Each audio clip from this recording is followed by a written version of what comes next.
And now it's time for a more lighthearted segment, Tips for Good. So Nathan, why do we do Tips for Good?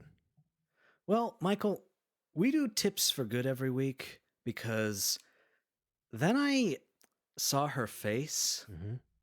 Now I'm a believer. Hmm. And not a trace of doubt in my mind. I'm in love. Ooh. Wow. I'm a believer. I couldn't leave her if I tried. Wow. And you know what, Michael? Leaving her makes the world a better place. No.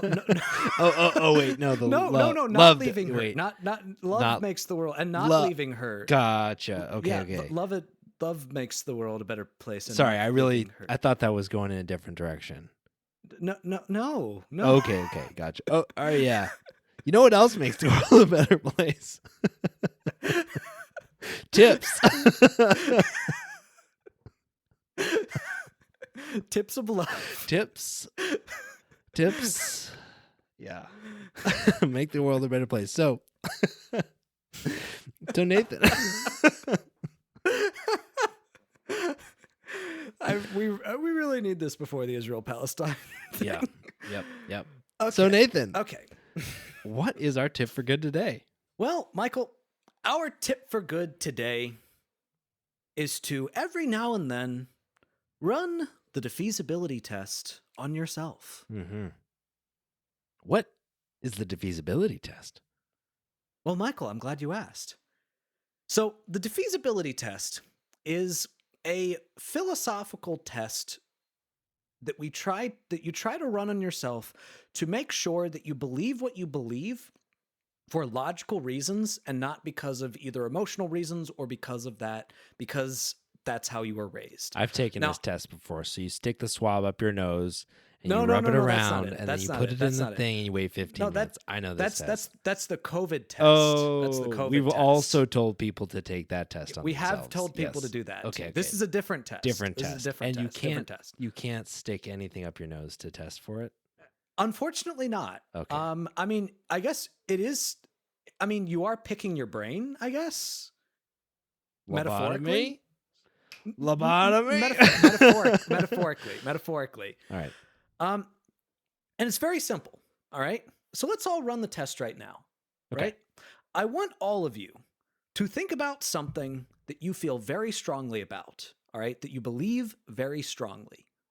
All right. Something that you would defend if someone were to attack it or try to argue the opposite, like something that you're very passionate about. Okay. I want you to think about it. And now I want you to imagine a world in which you don't believe that. Mm-hmm. What would have to be different in that world for you to believe something else? What evidence would have to be presented to you in order for you to change your mind? Mm-hmm. And if your answer is nothing, that's not good.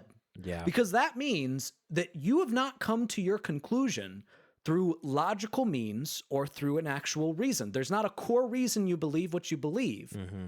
Because if there was a core reason that you believe what you believe and you took that core reason away, you wouldn't believe it anymore. Yeah. Right? And the thing is, if you don't have a core reason that you believe what you believe, then you can't expect anybody else to believe it either. You can't be upset if someone else does not believe what you believe either because you don't have a core reason for believing it.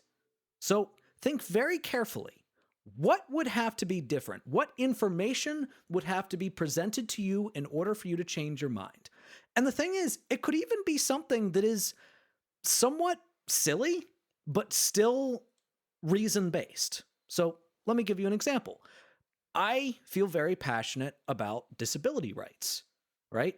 I strongly believe in creating an equitable world for people with disabilities. Now, if you were to ask me, what would my defeasibility test on that be? What would have to be different? I would say, well, if you could prove to me, without a shadow of a doubt, that every single person with a disability was secretly evil and wanted to go around murdering people, then I'd change my mind. And I'd say, you know what? Maybe this whole disability rights thing is not what we should be doing. Now, that might seem like an extreme example, but it does get at the core of why I believe what I believe. The reason why I believe what I believe about disability rights is not just because I do have a disability, but it's also because I do believe that whether or not a person has a disability is in no way reflective on their moral character. Yeah. And because of that, people with disabilities do not deserve to be treated less equitable or less equal than non-disabled people. Mm-hmm. All right? That is the core of why I believe what I believe. Yeah. Yeah. Really interesting. Which is good. I mean, it's not only a good test for determining whether your beliefs are fact-based, it's actually a good exploratory exercise as well to explore the, rationale and underpinnings of the things that you think and believe, and the things that, you should be looking for if you're looking for disconfirming evidence of your beliefs. Really interesting. Absolutely. Yeah.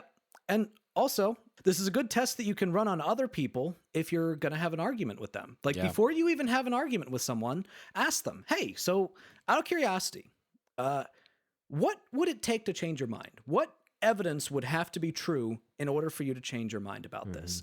And if they come out and tell you nothing would change my mind, then don't argue with them. Yeah. Because they just told you, I am not intellectually honest. I am not interested in actually having a conversation. I am interested in spouting something that I don't have a core reason for believing. And that's Tips for Good.